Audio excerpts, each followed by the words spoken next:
Hello and welcome to C# Logical Puzzles, Games and Algorithms. So we have one of our runners ready, and now let's create the Hare class. It's going to be very similar to the Tortoise class that we created in the previous video. So again, our Hare class will be public and it will inherit from the runner. So this means that the Hare will have all the same properties and methods available to him as the Tortoise class have, because they both inherit from the same runner class. So just like the Tortoise, I'm going to initialize some of the properties in the constructor and pass some values for the properties as arguments.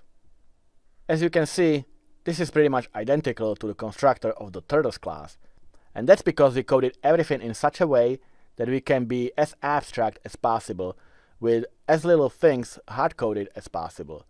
So we have the current position, the lane, the runner symbol, which is H for the Hare, we have the name, and we have the same move description that is displayed for the Hare when the race starts, and we are adding the Hare class to the all runners list. And again, we are using this keyword to pass the class of Hare into the list. And now all that is left is to override the calculate move method. Obviously, the Hare calculates moves differently than the Tortoise, so we need to use different ranges. However, the logic is the same. We first get the random number from 1 to 100, which we'll do by calling the getMoveType method. So this is the same call we made for the Tortoise class.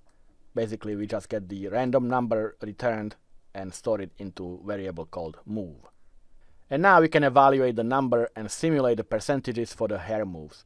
So first, the Hare should sleep 20% of the time, so if the number is between 1 and 20, the Hare will sleep and move 0 spaces.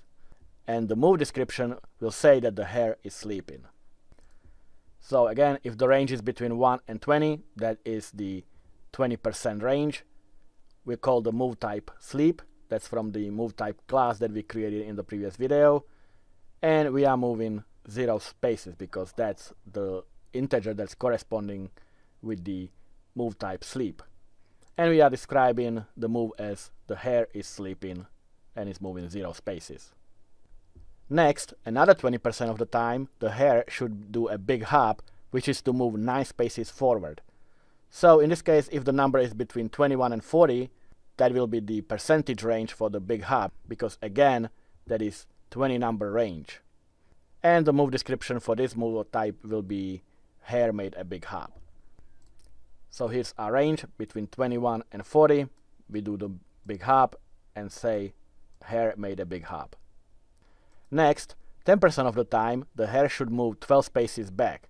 So to simulate the 10% range, we will assign this move when the number is between 41 and 50, because that's obviously 10 number range. The move description will simply say that the Hare made a big slip. So here's our big slip.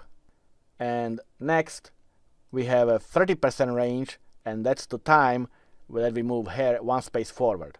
So 30% can be simulated with the range between 51 and 80, and simple move description will say that the Hare made a small hop.